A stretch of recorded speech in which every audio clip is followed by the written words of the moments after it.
Welcome dear students, आप सभी का स्वागत है कॉस्मोस कंपटीशन क्लासेस के ऐप पे। आज हम एडवांस मैथमेटिक्स की शुरुआत कर रहे हैं। मैं सबसे पहले एडवांस मैथमेटिक्स में आपको कोऑर्डिनेट ज्योमेट्री से शुरुआत कर रहा हूं, निर्देशांक ज्यामिति से। अब देखिए, हम निर्देशांक ज्यामिति को पढ़ते हैं, कई स्टूडेंट इस टॉपिक को छोड़ देते हैं, सोचते हैं कि ये ज्यादा इंपॉर्टेंट नहीं है, लेकिन इसके 3 या 4 क्वेश्चन हर एग्जाम में देखने को हमको मिलते हैं। तो देखिए, बहुत सीधा टॉपिक है, तो आज समझते हैं निर्देशांक ज्यामिति को। तो देखो, निर्देशांक ज्यामिति में हम 2D द्विविमीय निर्देशांक ज्यामिति को पढ़ेंगे, द्विविमीय निर्देशांक ज्यामिति को।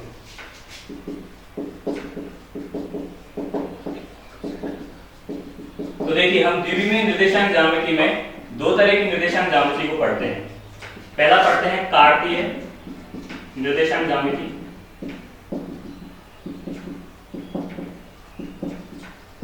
और दूसरा पढ़ते हैं हम ध्रुवीय निर्देशांक ज्यामिति।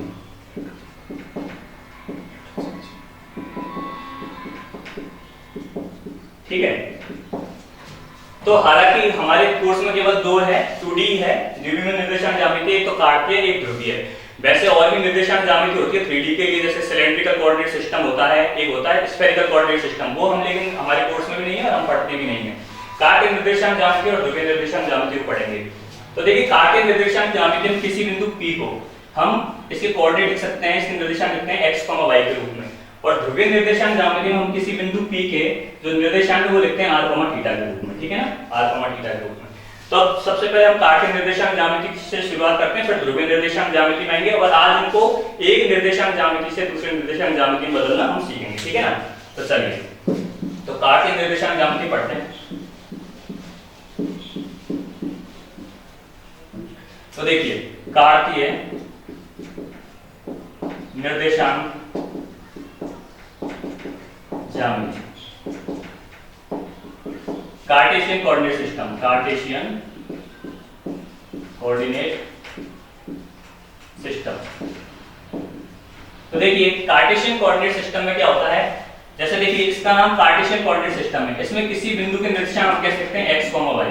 तो देखिए, हम क्या करते हैं, एक समतल बनाते हैं, एक समतल है, ये कौन सी अक्ष है, x अक्ष है, ये कौन सी अक्ष है, y अक्ष है। ठीक है, ओके, इसको x लिख दिया, इधर की साइड में x डैश लिख दिया, इधर की साइड में y डैश लिख दिया। ओके, ये y अक्ष है, ये y है और ये x है।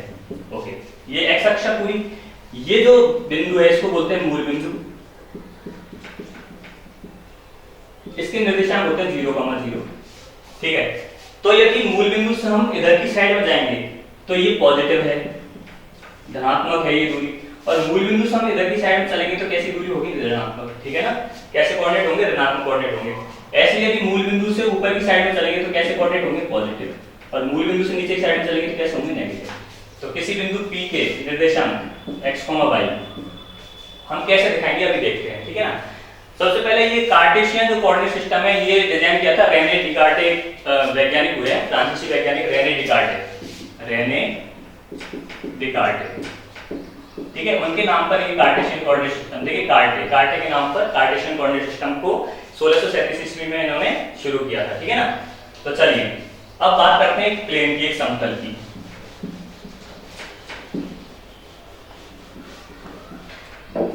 तो देखो, अभी मैंने आपको बताया, ये देखिए समतल है, x y समतल है, x ये y डैश और ये x डैश। ये क्या है, आपको बताया था मूल बिंदु, इसके निर्देशांक कितने हैं, 0, 0। ठीक है, इसको बोलते हैं ऑरिजिन, इसको मैं O से दिखा देता हूं। ओके, इधर की साइड में क्या है, पॉजिटिव, इधर की साइड में क्या है, पॉजिटिव, ऊपर धनात्मक है, इधर की साइड में कैसा है, ऋणात्मक है, इधर की साइड में कैसा है, ऋणात्मक है। चलिए, तो सबसे पहले किसी बिंदु के निर्देशांक कैसे लिखते हैं, सबसे पहले x लिखते हैं, उसके बाद में y। ये ध्यान रख लो आप, सबसे पहले x निर्देशांक लिखते हैं, उसके बाद में कौन सा निर्देशांक लिखते हैं, y। तो आप एक बात बताओ, ये चतुर्थांश है प्रथम, ये चतुर्थांश है सेकंड, ये थर्ड, और ये कौन सा भैया, फोर्थ। तो चलो बताओ मुझे, इस चतुर्थांश में x कैसा है, पॉजिटिव, और y भी कैसा है, पॉजिटिव। तो यदि कोई बिंदु इस चतुर्थांश में आएगा तो उसके निर्देशांक कैसे होंगे, पहला भी x निर्देशांक भी पॉजिटिव होगा और y निर्देशांक भी पॉजिटिव होगा। चलिए सेकंड चतुर्थांश में आते हैं, x कैसा है, नेगेटिव, y कैसा है, पॉजिटिव, तो नेगेटिव पॉजिटिव के रूप में लिखेंगे। इस चतुर्थांश में बताओ x कैसा है, तीसरे में नेगेटिव, और y कैसा है नेगेटिव, नेगेटिव कॉमा नेगेटिव। अच्छा फोर्थ में क्या है, x कैसा है पॉजिटिव और y कैसा है नेगेटिव, पॉजिटिव कॉमा नेगेटिव। ठीक है, यहां तक ये आपको समझ में आ गया होगा। तो इस तरह से हम किसी बिंदु के निर्देशांक को हम किसी समतल में लिखते हैं, ठीक है ना। अब चलिए तो देखिए मान लो कोई बिंदु P जिसके निर्देशांक x, y है, तो देखो सबसे पहले x दूरी चलेंगे यहाँ पर, ये दूरी तो चली x और ये दूरी चली कितनी y, तो इसके निर्देशांक कैसे बने x, y, ठीक है ना। x अक्ष पर कुछ दूरी चली और y अक्ष पर कुछ दूरी चली है ना ऊपर की साइड में, तो इसके निर्देशांक कितने बने x, y। जैसे मैं कहूं कि आप एक काम करो -3, 2 दिखाओ इस समतल पर, तो x में कितना चलना है -3, तो कैसे चलेंगे इधर चलेंगे, मान लेते हैं -1 है, ये -2 है, ये -3 है, तो कितने चले -3 चले x में, और आपको 2 किधर चलना है y में, तो चलिए 2 चलते हैं, मान लो 1 है और 2 है, तो यहाँ पहुंच के इन दोनों को कटाने बिंदु कहाँ आ रहा बताओ, यहाँ पे आ रहा है कि नहीं आ रहा, तो ये बिंदु कैसे लिखेंगे अपन -3, समझ में आ गया होगा आपके किस तरह से हम बिंदु को दिखाते हैं किस समतल में। जैसे मान लो और एक एग्जांपल ले लेता हूं मैं, मान लो मुझे 2, -3 लिखना है, तो x में कितना चलना है 2, तो मान लेते हैं x में 1 तो ये है और ये 2 है, ये 1 है ये 2 है, x में चले 2, y में कितना चलना है -3, मतलब नीचे चलेंगे -1 -2 -3, तो देखो दोनों का कटान बिंदु यहाँ पे आ रहा है, तो इस बिंदु के निर्देशांक कितने हो जाएंगे, x में तो 2 चले और y में कितने चले 2, -3 हो जाएंगे। इस तरह से हम किसी बिंदु को एक समतल में प्रदर्शित कर सकते हैं। चलिए अब बात करते हैं ध्रुवीय निर्देशांकों की। ध्रुवीय निर्देशांक पद्धति, पोलर कोऑर्डिनेट सिस्टम।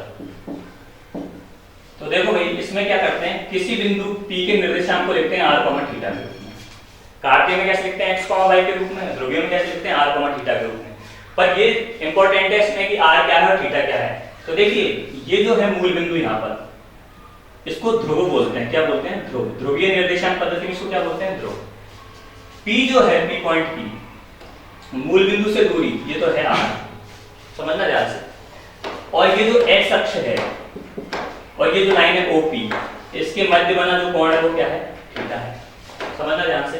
तो ये r दूरी तो है मूल बिंदु की, बिंदु P तक की दूरी, ये तो r है, और थीटा क्या है हमारा जो OX लाइन है, ये x अक्ष से इस जो लाइन है OP लाइन, इसके बीच में बना कोण थीटा है। पर इंपॉर्टेंट बात क्या है कि जो थीटा है इसको बोलते हैं ध्रुवांतर कोण, क्या बोलते हैं ध्रुवांतर कोण, और ये जो r है ये OP है, OP लाइन, इसको बोलते हैं ध्रुवांतर रेखा, ध्रुवांतर रेखा। लेकिन थीटा इंपॉर्टेंट है, हमें थीटा को देखो कैसे मापना है, घड़ी की उल्टी दिशा में मापना है। कैसे मापना है, घड़ी देखिए घड़ी ऐसे चलती है पर हमें घड़ी की उल्टी दिशा में मापना है, तो घड़ी की जब हम उल्टी दिशा में मापेंगे तभी थीटा पॉजिटिव मानेंगे हम। तो कैसे मापना है, थीटा एंटी क्लॉकवाइज, मतलब घड़ी की विपरीत दिशा में। तो थीटा कैसा होगा विपरीत दिशा में, थीटा को धनात्मक तब लेंगे जब घड़ी की विपरीत दिशा में थीटा को मापेंगे। ये सबसे इंपॉर्टेंट चीज है थीटा मापन। थीटा का मापन धनात्मक कब होगा, जब हम थीटा को घड़ी की विपरीत दिशा में मापेंगे। कैसे मापेंगे, घड़ी की विपरीत दिशा में। सबसे ज्यादा इंपॉर्टेंट है, यहाँ पर फंसता है सबसे ज्यादा स्टूडेंट। कैसे मापेंगे थीटा को, थीटा को मापेंगे घड़ी की विपरीत दिशा में जब थीटा धनात्मक होगा। यदि कोई घड़ी की दिशा में माप रहा है तो थीटा कैसे लेना पड़ेगा, उस केस में ऋणात्मक लेना पड़ेगा। अभी मैं आपको 2-3 क्वेश्चन कराऊंगा तब आपको समझ में आएगा और ज्यादा। चलिए अब जो एसएससी या कोई रेलवे क्वेश्चन पूछता है, वो पूछता है आपके कार्तीय निर्देशांक को ध्रुवीय निर्देशांक में बदलना और ध्रुवीय निर्देशांकों को कार्तीय निर्देशांक में बदलना। तो इसको सीखते हैं अपन, ठीक है। कार्तीय निर्देशांक एवं ध्रुवीय निर्देशांकों में संबंध। तो ये जो संबंध है ना कार्तीय निर्देशांक और ध्रुवीय निर्देशांक, इस संबंध को देखते हैं, ठीक है ना। चलिए देखते हैं कैसा है ये संबंध। मान लीजिए ये x है, ये x डैश है, ये y है और ये y डैश है। मान लीजिए एक बिंदु P है, इसके कार्तीय निर्देशांक x, y। कैसे मापे x, y? ये तो यहाँ तक की दूरी x थी मूल बिंदु से, और ये दूरी कितनी थी y। पर r और थीटा कैसे है, ये r था और ये एंगल कितना था थीटा। तो ये देखो एक समकोण त्रिभुज बन गया। कौन सा त्रिभुज बन गया, समकोण त्रिभुज। समकोण त्रिभुज में आप sin थीटा cos थीटा लगा सकते हो क्या? बताओ इसमें cos थीटा कितना होगा समकोण त्रिभुज में? cos थीटा कितना होता है? आधार बटे कर्ण। थीटा के सामने की भुजा ये लंब है, आधार कितना है? x बटे कर्ण कितना है? r, तो x बटे r, तो x का मान कितना हो गया? r cos theta. इस तरह आप sin थीटा निकाल सकते हैं क्या? sin थीटा कितना हो जाएगा? ये याद करना है, x बराबर r cos theta. sin theta कितना हो जाएगा इसमें? लंब बटे कर्ण y बटे r, तो देखो y कितना हो जाएगा? r sin theta. ठीक है, तो हमारे लिए ये दो इंपॉर्टेंट है, ये बहुत ज्यादा इंपॉर्टेंट है हमारे लिए, ये दो रिलेशन जो आए हैं x बराबर r cos थीटा और y बराबर r sin थीटा। देखो कैसे इंपॉर्टेंट है। अब आपको ना ये चीज याद करनी है, x बराबर कितना है? r cos थीटा, y बराबर कितना है? r sin theta. यदि मैं इन दोनों को स्क्वायर करके जोड़ दूं तो देखो x square plus y square कितना आ जाएगा? यहाँ से देखिए r square cos square theta बनेगा, यहाँ से बनेगा r square sin square theta. r square common ले लेंगे तो cos square theta plus sin square theta बनेगा कि नहीं बनेगा? r square cos square theta plus r square sin square theta. r square common ले लिए क्या बन गया अंदर? cos square theta plus sin square theta. तो cos square theta plus sin square theta कितना होता है? 1, तो r स्क्वायर बराबर x square plus y square. उल्टा लिख सकते हैं इसको, r स्क्वायर बराबर x square plus y square, और r का मान कितना आ जाएगा? Under root of x square plus y square. तीसरा रिलेशन ये याद करना है, तो ये याद करना है, ठीक है ना? तो r का मान कितना है? Under root of x square plus y square. ये हमेशा पॉजिटिव होगा, हमेशा धनात्मक। क्यों होगा धनात्मक? क्योंकि ये एक दूरी है r, है ना? ये एक दूरी है तो हमेशा कैसी होगी? ये पॉजिटिव होगी, ठीक है ना? अब चलिए, यदि मैं 2 में 1 का भाग दे दूं, है ना, तो देखो r से तो r कट जाएगा, sin थीटा में cos थीटा भाग देंगे तो क्या आ जाएगा? tan theta. इधर भाग देंगे y में x का, तो y बटे x, तो tan थीटा कितना आ जाएगा? y बटे x। ठीक है, tan थीटा का मान कितना आ जाएगा? y बटे x। यहाँ से तो ये अपन के पास पहला, दूसरा, ये तीसरा रिलेशनशिप और ये चौथा रिलेशनशिप। ये चारों रिलेशनशिप आपको बिल्कुल 100% रटे होने चाहिए, है ना? कौन कौन से? x बराबर r cos थीटा, y बराबर r sin थीटा, r बराबर under root of x square plus y square और tan थीटा बराबर y बटे x। ये चारों रिलेशनशिप से हम ध्रुवीय निर्देशांक को काटते में काटते को ध्रुवीय में बदल सकते हैं। 100% रेलवे की एग्जाम में तो एक क्वेश्चन ये पक्का है, यहाँ से आता है ना। अभी कैसे देखो, आपको अभी बताता हूँ कितनी जल्दी बदल सकते हैं। तो देखो x बराबर कितना है बताना? r cos थीटा, y बराबर कितना है? r sin theta. दो तो ये याद करने हैं, और दो कौन कौन से याद करने? r बराबर under root of x square plus y square और tan थीटा कितना आ गया? y बटे x। दो ये याद करने। तो एक बार बताओ भैया मुझे, r और थीटा किस में होते हैं? ध्रुवीय में। r और थीटा दे रखे हैं तो क्या x और y निकाल सकते हो क्या? बिल्कुल। r दे रखा है, थीटा दे रखा है, r दे रखा है, थीटा दे रखा है, तो x और y दोनों आ जाएंगे। तो r थीटा दे रखे हैं मतलब क्या दे रखे हैं? ध्रुवीय दे रखे हैं, तो क्या निकाल सकते हो? काट दिए। और x और y दे रखे हैं मतलब क्या दे रखे हैं? काट दिए। x और y दे रखे हैं तो r और थीटा देंगे क्या? r और थीटा देंगे x और y से। इसका मतलब हम ध्रुवीय दे रखे हैं तो काट के निकाल सकते हैं, काट के दे रखे हैं तो क्या निकाल सकते हैं? ध्रुवीय निर्देशांक निकाल सकते हैं। ये चारों रिलेशनशिप आपको याद होने चाहिए बिल्कुल 100%। अब देखो कैसे निकालते हैं।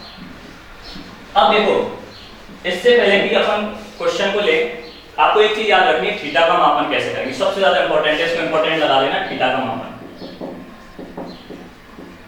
सबसे ज्यादा गलती स्टूडेंट की इसी में होती है, थीटा का मापन, क्योंकि थीटा का आंसर कई बार है ना आपका अलग आता है और एग्जाम में अलग दे रखा होता है। आप सोचते हो कि यार ये तो हमारा तो सही आ रहा थीटा, ये एग्जाम में कैसे गलत दे दिया ऑप्शन, है ना? लेकिन वो एग्जाम में सही देते हैं ऑप्शन, है ना? आपके थोड़े कॉन्सेप्ट में समझने में प्रॉब्लम आती है। आज उस कॉन्सेप्ट को हम बिल्कुल एकदम डिटेल में पूरी तरीके से समझ लेंगे। थीटा का मापन कैसे करेंगे, देखो सबसे पहले पॉइंट स्टेप 1 कैसे करेंगे थीटा का मापन। सही थीटा सही कैसे आए, उसके लिए स्टेप 1 कैसे करेंगे। सबसे पहले क्या देखना है आपको? सबसे पहले ये देखना है कि बिंदु, दिया गया बिंदु किस चतुर्थांश में है।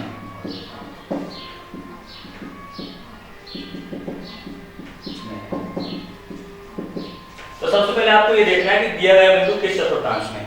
सबसे पहले तो ये देख लेना है कि जो अपन को बिंदु दे रखा है वो किस चतुर्थांश में है। तो जैसे मान लो, देखो यहाँ थीटा का मापन सबसे इंपॉर्टेंट कैसे है, देखो यदि बिंदु, देखो यहाँ अपन जानते हैं 0 डिग्री और 360 डिग्री होता है, नहीं होता? ये कितने डिग्री होता है? 90 डिग्री। ये कितना डिग्री होता है? 180 डिग्री। ये कितना होता है? 270 डिग्री। 180 डिग्री को क्या पाई लिख सकता हूँ तो मैं रेडियन में? बिल्कुल। 360 को कितना लिख सकता हूँ 2 पाई, ये तो हम जानते हैं, बेसिक नॉलेज है। तो यदि प्रथम चतुर्थांश में थीटा है,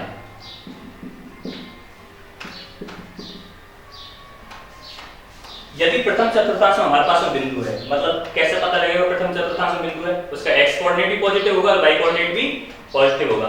तो यदि प्रथम चतुर्थांश में बिंदु है हमारा, तो थीटा देखो कैसे होगा, tan थीटा कितना लिखा था हमने, y/x लिखा था कि नहीं लिखा था। तो थीटा बराबर कैसे लिखेंगे, देखो ये tan जब उधर की साइड में जाता है ना, tan उधर की साइड में जाता है तो tan इनवर्स बन के चला जाता है, तो y/x। लेकिन हमेशा याद रखो हम मोड में लेंगे, कैसे लेंगे, हमेशा मोड में। तो थीटा बराबर tan इनवर्स y/x है ना।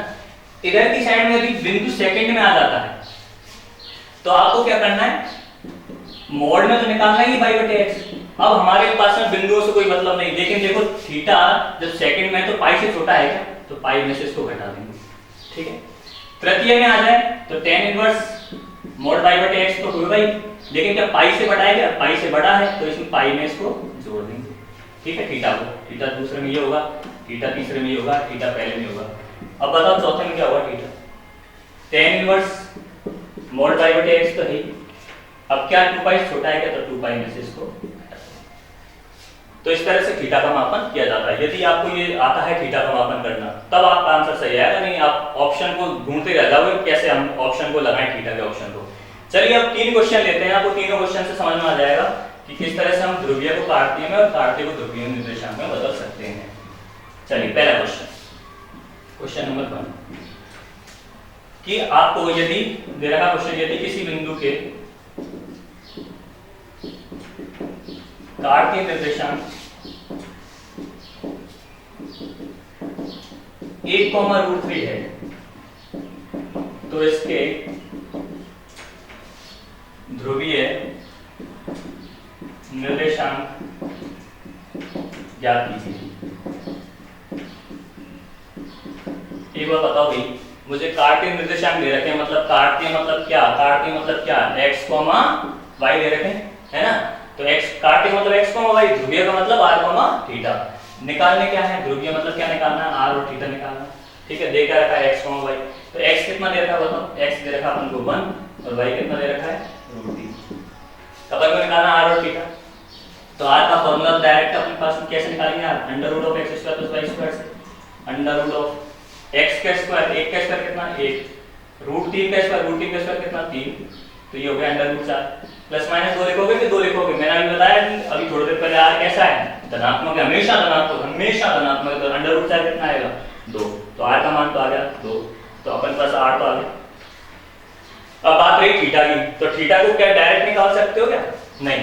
अपन को थीटा के लिए सबसे पहले देखना है कि बिंदु कौन से चतुर्थांश में, बताओ बिंदु कौन से चतुर्थांश में, 1,√3, x भी पॉजिटिव y भी पॉजिटिव। बिंदु कैसे चतुर्थांश में, प्रथम में थीटा का फॉर्मूला क्या है, थीटा बराबर tan इनवर्स मोड y/x। ये tan इनवर्स का मतलब ये है कि ये वैल्यू tan में कितनी है, बस यही है। उधर इधर लिख लो वही tan को, tan थीटा बराबर लिख दो मोड y/x, कोई दिक्कत नहीं है। tan इनवर्स उधर, जब tan इधर होता है तो उधर ले जाते हैं, तो tan इनवर्स के रूप में जाता है। इससे ज्यादा कंफ्यूजन मत होना कि tan इनवर्स क्या लिख दिया, बस अभी देखना, देखो सिंपल सा tan इनवर्स आप तो वैल्यू रखो, y की वैल्यू कितनी है √3, x की वैल्यू कितनी है 1, ठीक है साहब। तो बताओ tan इनवर्स √3 में 1 का भाग गया तो √3, मोड लग रहा है, क्या लग रहा है मोड, मतलब अंदर यदि कोई नेगेटिव वैल्यू हो जाएगी तो कैसी आएगी पॉजिटिव, तो tan इनवर्स √3 का √3 आ गया। tan इनवर्स √3 मैंने बताया √3 किसकी वैल्यू होती है tan में, tan इनवर्स का मतलब यही है कि √3 tan में किसकी वैल्यू बताओ, tan में √3 60 डिग्री की वैल्यू, कितनी डिग्री की 60 डिग्री लिख सकते हैं इसका मान, या कितना लेते हैं पाई भी लिख सकते हैं 180/3। तो बताओ आंसर क्या है, r और थीटा का, r थीटा निकालने थे तो r का मान कितना है 2 और थीटा का मान कितना है 60 डिग्री लिख लो, या 2 पाई/3 लिख सकते हैं, ये हो गया आपका आंसर। बताओ कितना सीधा क्वेश्चन, ठीक है। तो इस तरह से हम सीधे से कार्तीय को ध्रुवीय में बदल सकते हैं। अब जैसे यही क्वेश्चन मान लो ऐसा होता, अब देखो यदि ये क्वेश्चन होता है कि ये निर्देशांक दे रखे होते हैं -1,√3, अब बताओ आंसर बदल जाते कैसे। अब बताओ x का मान कितना दे रखा है -1, y का मान कितना दे रखा है √3। अपन को क्या निकालना है, ध्रुवीय मतलब क्या निकालने है, r, थीटा निकालने हैं। r कैसे निकालते हो, √x² + y² से, एक्स स्क्वायर कितना, -1 का स्क्वायर बताओ 1, रूट 3 का स्क्वायर कितना 3, 3 और 1 4 का अंडर रूट कितना आ जाएगा आंसर 2। r का मान तो सेम आ गया भाई, क्योंकि दूरी धनात्मक होती है, r धनात्मक है। अब इंपॉर्टेंट क्या है भाई, थीटा, ये इंपॉर्टेंट है। अब थीटा का मान 60 डिग्री नहीं आएगा, क्यों? थीटा तो देखो सबसे पहले क्या देखना है, बिंदु कौन से चतुर्थांश में है, बिंदु दिया गया बिंदु बताओ, x नेगेटिव, y कैसा positive, x negative y positive, कौन सा चतुर्थांश है, सेकंड का फॉर्मूला होता है थीटा का फॉर्मूला होता है pi minus tan inverse mod y बटे x, ये लिखा है अभी। अब देखो सही आंसर आएगा, पाई मतलब 180 होता है ना, tan इनवर्स mod y का मान रखो, y का मान √3, x का मान कितना है -1, पर भैया मोड लग रहा है तो अंदर नेगेटिव तो कितना हो जाएगा पॉजिटिव, तो देखो पाई का मान 180 डिग्री लिख लूं क्या, चलो कोई दिक्कत नहीं, लिख लेता हूं 180 डिग्री माइनस, पहले तो देखो √3 में -1 का भाग दो कितना है माइनस का √3, पर मोड लग रहा है भाई साहब, मोड लग रहा है अंदर का नेगेटिव क्या हो जाएगा पॉजिटिव, तो tan इनवर्स क्या कितना बन गया √3, और अभी बताया था √3 किसकी वैल्यू है, √3 tan में 60 डिग्री की, तो 180 में 60 कितना डिग्री आंसर आ जाएगा 120 डिग्री, 120 डिग्री का 2 पाई बाई 3 भी लिख सकते हो, ठीक है ना। तो r थीटा का आंसर कितना आया बताओ, r थीटा का आंसर आया 2, 120 डिग्री लिख लो या 2, 2 पाई बाई 3 लिख लो, ये दोनों ही आंसर सही है। पर देखो एक बार एग्जाम में एक क्वेश्चन आया था जिसमें ये दोनों ही ऑप्शन नहीं थे, क्या आंसर आया अपना, तो 2, 120 डिग्री या 2, 2 पाई बाई 3, पर भाई साहब ये ऑप्शन मिला ही नहीं एग्जाम में, तो बच्चे सोचने लगे कि यार ये तो ऑप्शन ही नहीं है एग्जाम में, तो कैसे सॉल्व करेंगे। तो देखो अभी मैंने आपको बताया था थोड़ी देर पहले कि थीटा को हमने कैसे मापा, वामावर्त दिशा में, घड़ी की उल्टी दिशा में थीटा कैसा था पॉजिटिव, है ना। तो यार जरूरी थोड़ी मैं वामावर्त दिशा में मापूंगा, मुझे तो ऐसा करता हूं मैं, किसी ने मापा ऐसे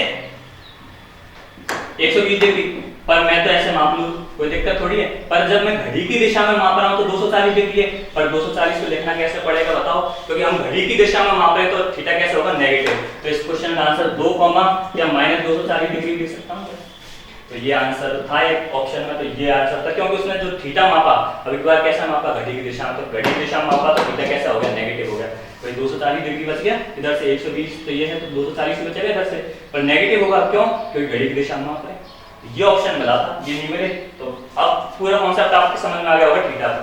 लास्ट क्वेश्चन देखते हैं, देखो लास्ट क्वेश्चन क्या है, चलिए अब तक अपन ने अब ध्रुवीय को बदलते हैं काट के। क्वेश्चन नंबर 3, यदि किसी बिंदु के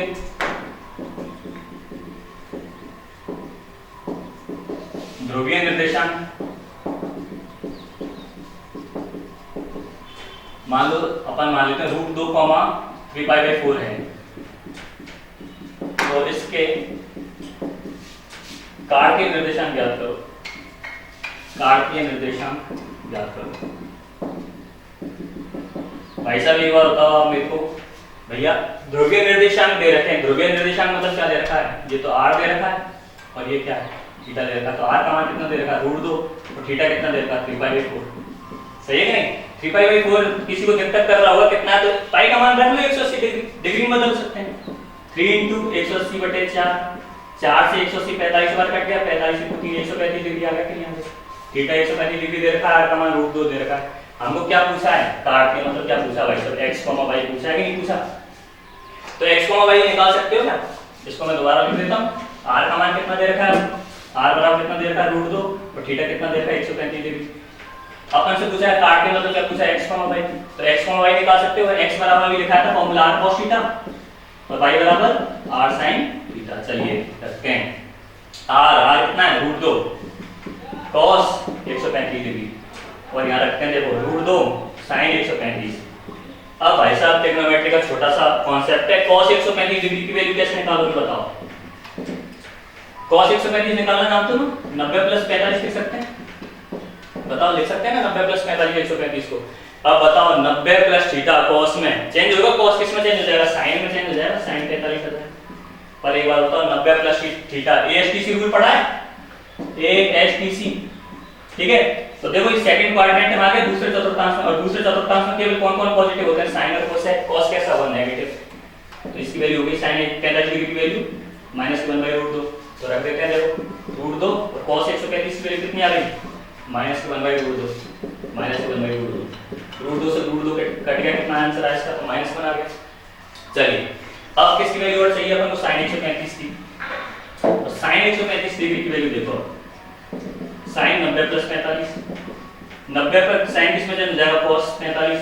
अब बताओ 90 + थीटा, लेकिन sin ही है, sin और cos पॉजिटिव, तो पॉजिटिव का पॉजिटिव रहेगा, पॉजिटिव। cos 45 की वैल्यू 1/√2 कर देंगे यहाँ पर, देखो √2 * 1/√2, √2 से √2 कट गया, कितना आ गया? 1। तो बताओ एक मिनट, x और y का मान कितना आ गया?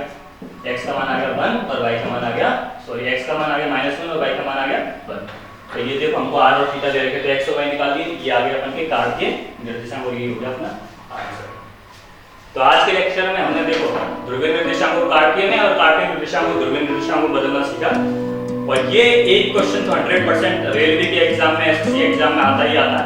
तो आप इस वीडियो लेक्चर को अच्छे से देखिए और हमारे चैनल को सब्सक्राइब कीजिए और इस ऐप्स को ज़्यादा से ज़्यादा सब लोग डाउनलोड करिए और जो भी लिंक है उसको शेयर कीजिए। थैंक यू सो मच, मिलते हैं नेक्स्ट वीडियो में। Thank you. यदि आपको हमारी वीडियो पसंद आती है तो प्लीज़ प्लीज़ प्लीज़ आप हमारे चैनल को लाइक, शेयर और सब्सक्राइब करें।